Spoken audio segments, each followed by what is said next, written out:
Bismillah ar-Rahman ar-Rahim. Assalamu alaikum wa rahmatullah. Que la paix soit avec vos esprits et votre personne et vos personnalités, ainsi que vos enfants, votre entourage et tout euh, le monde qui vous appartient. Je le souhaite de tout mon cœur. Le souhait remplace la demande et n'est pas un musulman celui qui n'aime pas ce qu'il aime pour lui à son frère. N'est pas musulman celui qui n'aime pas pour les autres ce qu'il aime pour lui. Vous vous rendez compte de cette condition? Il n'y a rien à dire. Il n'y a rien à dire, il n'y a rien à chercher là-dedans. Clair, c'est clair, limpide.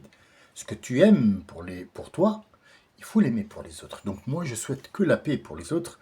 Je souhaite aussi qu'ils soient en harmonie avec eux-mêmes. Parce que chaque personne qui existe sur la Terre représente quelque chose et a un rôle à jouer dans la vie. Il faut qu'ils le prennent en compte que chacun de vous a sa valeur chez son créateur. Il a une valeur. C'est pas parce que les gens ne te regardent pas que tu n'as pas de valeur. Tu as une valeur chez ton créateur. L'océan, il lui a dit, oh Rabbi, laisse-moi l'avaler dans mes abysses. Les montagnes, il lui a dit, Ya Rabbi, je peux l'écraser en une fraction de seconde. Une fraction de seconde. Il leur a dit, laissez-moi. C'est une affaire entre moi et mes créatures. Y compris l'abeille, le chien. C'est peut-être, ça va vous sembler peut-être anecdotique ou une histoire d'enfant, ou alors il y a des gens qui vont dire, oh, des mythes. C'est pas des mythes. L'abeille a dit une seule piqûre de moi et il meurt parce qu'il a fait trop de mal sur la terre. Ya Rabbi, tu l'as pas envoyé pour ça, il l'a pas respecté. Il lui a dit, c'est pas toi de décider, c'est à moi de prendre les décisions. À partir de ce moment où là, tu as commencé à me donner des directives, moi je vais changer ta présence sur terre et pour la raison pour laquelle tu as été créé. Dans ton espèce, tu seras la seule à lui donner ce que tu manges et tu mangeras pour lui donner le médicament ultime dont il a besoin et la piqûre que tu vas lui infliger pour le tuer, pour lui, ça sera bénéfique et tu seras la première à être tuée par par ton propre dard. Et c'est ce qu'on voit. Le chien aussi a voulu mordre et c'était pas, comme diraient les archéologues, le cheval avait la taille d'un chien au commencement. Donc, c'est adapté pour devenir le cheval qu'on connaît maintenant. Mais les archéologues, vous allez dans un muséum, vous lui dites l'ancêtre du cheval, ils vont vous montrer un petit, même pas un poney, c'est à la terre d'un homme, d'un chien, quoi. Peut-être pas un caniche, mais un chien, c'était le cheval, l'ancêtre du cheval. Il faut voir l'évolution de la chose. Les mammifères dans l'eau n'étaient pas faits pour l'eau. Mais ils se sont enfuis et ils se sont adaptés dans l'eau, donc ils respirent l'air, mais ils vivent dans l'eau, parce qu'à cette époque-là, pour qu'un jour, il y ait une baleine qui va manger Younes. Et là, je fais le tremplin pour vous raconter l'histoire de Younes. Jonas, fils de Matthieu. Younes ibn Matta. Jonas, fils de Matthieu, qui a été nommé 2 fois dans le Coran. Et son histoire nous est parvenue, l'explication de son histoire, et non pas des versets coraniques où il a été, nous est parvenue par notre prophète sallallahu alayhi wa sallam, qui nous raconte que personne ne peut dire « je suis mieux que Younes ibn Matta ». Il s'est mis dans une embrouille où il n'y a pas de porte de sortie, que la repentance et la reprise de soi. Cette parole que je prends aujourd'hui, elle est purement explicative de certaines positions coraniques. Purement. Aujourd'hui, je me permets de vous dire ça, ça sera purement explicatif de certaines positions coraniques. Younes ibn Matta habitait sur les rives. Pourquoi j'en suis sûr? Parce que son histoire à lui, est en accord avec une baleine. Or, je vois mal une baleine vivre dans le désert, ce qui est apparemment logique. Donc, il a été envoyé à son peuple, à son village à lui. Je précise bien village parce que je vais y venir. Je vous ai promis l'autre fois de vous dire qu'est-ce que, dans l'arabe littéraire, veut dire village et ville, et qu'est-ce que veut dire dans l'arabe coranique ville et village. Donc il a été envoyé pour son village. Mais comme il était très pressé, il leur a dit, écoutez, ou vous me suivez, ou alors je vais faire des prières, parce que la prière du prophète ou du messager est acceptée contrairement au reste du monde. Au commun des mortels, il n'a pas à dire « Ya Rabbi, fais ci ou fais ça », sauf le prophète, parce que ce qui ressort de la bouche, il en est responsable. Je t'ai envoyé avec un message, tu m'as donné des directives. Je t'ai donné ce que tu veux parce que tu es l'élu, mais dis-moi, pourquoi tu as fait ça? Est-ce que c'était pour cette raison que je t'ai envoyé? Donc, qu'est-ce qu'il a fait Younes ibn Matta?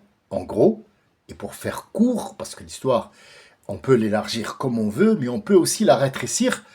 Il est allé leur dire, ou vous me suivez, ou alors je vous lance le doigt. Quel est un doigt? Ya Rabbi, fais en sorte que ta colère puisse venir plus vite qu'elle ne devait le venir. Donc en fait, il les a condamnés. Il les a condamnés.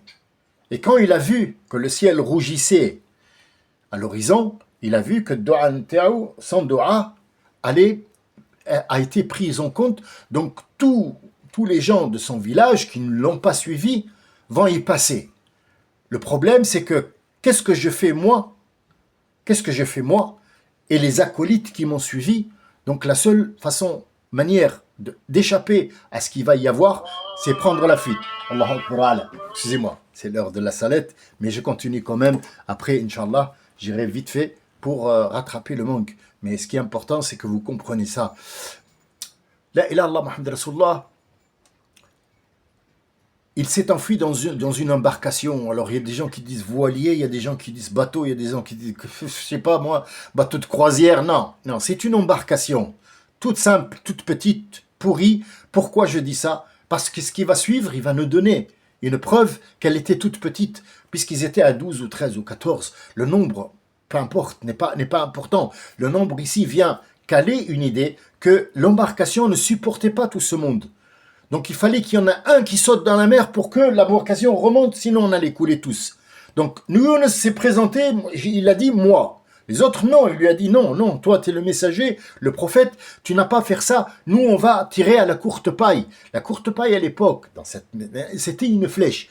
Flèche, c'est clair, écrit, clair, net, et c'est une flèche. Mais est-ce que si on dit que c'est une petite embarcation et qu'ils sont en fuite de ce qui va se passer, l'Armageddon est là. Est-ce qu'on a le temps de tirer des flèches? Moi, je pense que c'était une courte paille. Après, ce n'est qu'une pensée. Parce que j'ai vu une petite... un petit sens qui n'était pas... il n'a pas tapé chez moi. Donc, en fait, je me permets de dire la courte paille. Mais est-ce que c'est important? Oui. Parce que 3 fois, il va tirer la flèche la plus courte, ça veut dire, Ya Younes, c'est toi qui dois sauter. Le visé, c'est toi, c'est pas les autres. C'est toi que je veux, ce n'est pas les autres. Et donc il a dit, j'ai bien reçu le message et je dois sauter dans l'eau et vous laisser aller, porter mon message et ne faites pas ce que j'ai fait. Qu'est-ce qu'il a fait, Younes, le matin qui mérite un tel châtiment? Et alors, à peine ses pieds ont effleuré l'eau pour descendre de cette embarcation, enfin, sauter dans l'eau, la baleine était au rendez-vous et elle l'a avalé. Il va passer dans son ventre 4 jours, 4 semaines, 4 mois. Le plus raisonnable, c'est 4 jours, et le plus délirant, c'est 4 mois. Mais je dirais 4 jours, parce qu'en fait, 4 jours suffisent à un être humain dans l'eau, ou dans ce qu'on appelle l'acide de l'estomac du poisson, pour que sa peau soit rêche et ronce. Et dans le ventre du poisson, à qui l'ordre a été donné, avale-le, mais ne le digère pas. Donc il va rester dans l'estomac du poisson 4 jours, où il va se passer des choses à l'extérieur, et lui ne verra pas ce qu'il y a à l'extérieur, mais il a passé à son temps à dire « La ilaha illa ant, subhanaka, inni kuntu min al-zalimin ». Retenez ça. « La ilaha illa ant, subhanaka, inni kuntu min al-zalimin ». Ça veut dire il n'y a pas de Dieu que toi. Il n'y a pas d'autre divinité que toi. Subhanak, tu n'as ni forme, ni endroit, mais c'est toi qui as créé la forme et l'endroit. Je pense que je me suis mal comporté envers toi, et je te demande clémence parce que j'ai regretté ce que j'ai fait. Le problème, maintenant, avant que je vous dise qu'est-ce qui s'est passé à l'extérieur, et après qu'est-ce qui s'est passé, il faut savoir pourquoi toute cette manœuvre, pourquoi cette histoire, parce que Monsieur Jonas, le fils de Matthieu, s'est pris pour Dieu. Deuxièmement, il a donné des ordres qu'il a bien reçus. Je ne veux personne qui vienne chez moi me demander asile ou demander de capituler chez moi Dieu, sauf si lui, il le veut. De force, je ne veux personne. Or, lui, il les a forcés. Et ce n'était pas pour ça qu'il a été envoyé. Il a été envoyé pour les avertir, point. Celui qui veut, veut. Celui qui ne veut pas, il ne veut pas, et il vivra quand même jusqu'au jour où Dieu décide de les rappeler à lui et de faire les comptes. Bien sûr. Mais tu n'as pas à forcer les gens à rentrer dans un truc, un tourbillon que toi tu trouves bien, donc tout le monde doit venir parce que toi tu es l'élu. Ben tu seras le premier puni. Et il a été puni pendant, je dis bien, c'est mon opinion, 4 jours. Suffisent pour roncer la peau et avoir une peau qui a été trempée dans l'eau et dans cet acide. Donc elle était prête avec l'épiderme qui est parti en lambeaux, et le poisson qui n'existe plus, c'est une sorte de baleine qui s'appelle Noun. Noun a reçu l'ordre de le cracher et non pas de le déposer. Non, de le cracher, parce que ça fait partie, quand il est éjecté, ça fait partie de la punition. Il a été éjecté par le poisson sur la plage avec ses blessures.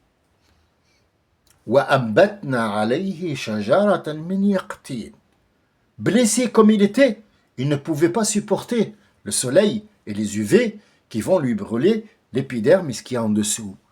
Il fallait qu'il se remette de lui-même. Ce n'est pas de la magie. Il ne peut pas passer comme ça 4 jours dans le ventre d'un poisson et sortir comme de rien n'était avec des vêtements et tout. Donc il précise Dieu qu'il a été éjecté nu, avec des blessures sur la plage, mais on a fait en sorte qu'il y a des plantes qui poussent autour de lui. Ce sont une sorte de cornichon. Shajarat al-Yartin, c'est une sorte de cornichon qui fait de la famille des courges et dont les feuilles sont très grandes et qui vont le couvrir du soleil pour qu'il puisse sécher et avoir ne serait-ce qu'une croûte et manger. Et quand il s'était rétabli en quelques petits jours ou semaines ou heures, il lui a dit, maintenant tu te retournes et tu vas aux 100 000 personnes au plus. Le plus, ça veut dire qu'il y a eu des naissances et des morts entre-temps. Et oui, en 4 jours, il peut se trouver autre chose. Et ton peuple n'a pas subi la punition de Dieu. Le nuage rouge s'est retiré et ils ont tous compris ce que tu leur as dit. Et là, ils viennent de leur propre plein gré. Je les accepte, mais il y aura quand même des comptes à régler quand ils seront morts. Pour l'instant, tu vas et tu refais le message pour lequel je t'ai envoyé. Ne te prends plus pour Dieu et ne prends plus des décisions que toi tu as jugées bonnes sans en faire référence à Dieu. C'est lui qui juge, tu fais ou tu fais pas. C'est l'histoire de Younes ibn Matta qui nous a donné quelque chose à nous les musulmans, à toute personne qui suit Muhammad sallallahu alayhi wa sallam. Il a dit, chacun de vous qui a un gros chagrin, qui sent de la tristesse, qui sent qu'il a commis quelque chose qui n'est pas bien, il dit La ilaha illa ant subhanaka inni kuntu min al-zalimin. Il le dit en prenant en considération que c'est un mot que Younes ibn Matta a dit pour sortir du ventre, pour sortir le ventre, c'est un parabole, pour sortir de cette noirceur, de cette fatigue, de cette punition. Et Dieu, il a dit, chaque personne qui prononcera ça et saura pourquoi il le prononce, il se retrouvera débarrassé d'un gros poids. C'est une promesse que je vous fais. C'est le verset. C'est une promesse que je vous fais. Il a promis aux gens qui disent La ilaha illa anta subhanaka inni kuntu minal zalimin de Younes ibn Matta, Jonas, il sera délivré de ce malheur qui pèse sur ses épaules, et c'est une promesse, et je l'ai essayé, croyez-moi. La personne d'entre vous qui se sent mal à l'aise dans sa peau parce qu'il a eu un problème dans la vie, qui est dans les ténèbres, qui voit noir, dit ce mot-là, dans le quart d'heure qui suit, il sera calme et en plein pouvoir de la logique. Ça, c'est Younes ibn Matta. Je l'ai effleuré. Est-ce qu'il y a des sens cachés? Oui. Des paraboles? Oui. Est-ce que moi, j'ai expliqué? Jamais de la vie. De la vie. Au grand jamais, je n'arriverai à expliquer. Parce que même moi, je n'arrête pas de le dire tous les jours. Et tous les jours, il y a des problèmes de la vie. Il y a des problèmes dans les médias, il y a des problèmes de guerre. Il y a nos frères qui sont morts. Il y a des gens qui tuent parce qu'ils prennent l'islam comme couverture, comme bouclier. Ils utilisent l'islam pour tuer, pour leurs propres intérêts aussi. Donc ils nous massacrent en même temps. Donc ça, c'est des sacs à porter. Le sac à porter, c'est pas l'argent. Le sac à porter, c'est pas le manque. Dieu nous a dit, vous allez subir un manque. Un manque. Vous allez subir un manque. Vous qui avez suivi Mohammed, vous allez subir un manque. Un manque dans tout ce qui est dans la vie, c'est-à-dire éphémère, l'argent, les enfants, machin. Vous allez subir un manque. Montrez-moi que vous le supportez bien, pour que moi je vous récompense. Pourquoi ce manque? Parce que tant on n'a pas, et tant on est malade, et tant on perd, tant on est accueilli par Dieu, il te dit, au lieu de vivre 150 ans et d'être condamné ou bien jugé pour les 150 ans, je te fais vivre 60 ans et tu seras moins jugé. C'est une logique que Dieu nous fait comme cadeau. Tant tu as des problèmes, tant tu subis, tant tu as la patience, et tant Dieu il t'enlève tout ce qui est mal pour te le remplacer en bien. Sachez-le, peut-être que je me suis mal exprimé.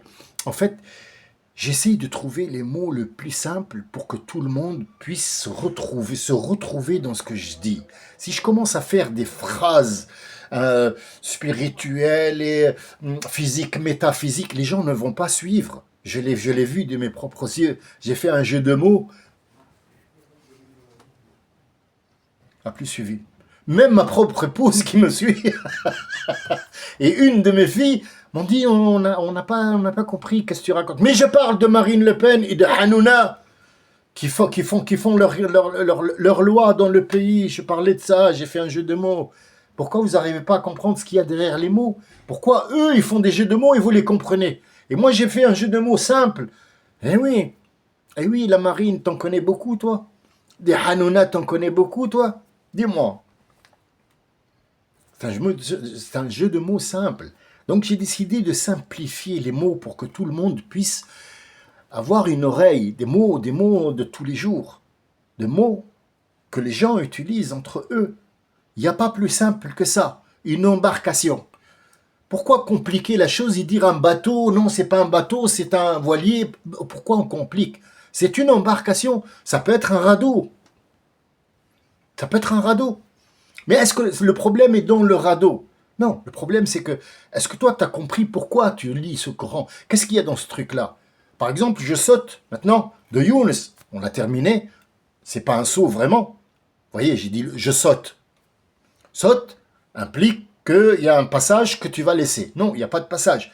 Vous voyez, ces mots-là, je les évite pour que vous puissiez savoir que Younes ibn Matta est fini. Mais là, on va rebondir parce que l'histoire de la grotte n'est pas terminée. L'histoire de Moïse avec le bâton n'est pas terminée. L'histoire de Moïse et sa rencontre avec le Khidr, on n'a même pas commencé à déchiffrer ne serait-ce que le premier degré. Alors comment voulez-vous qu'on passe au deuxième quand on n'est même pas capable de comprendre une seule phrase?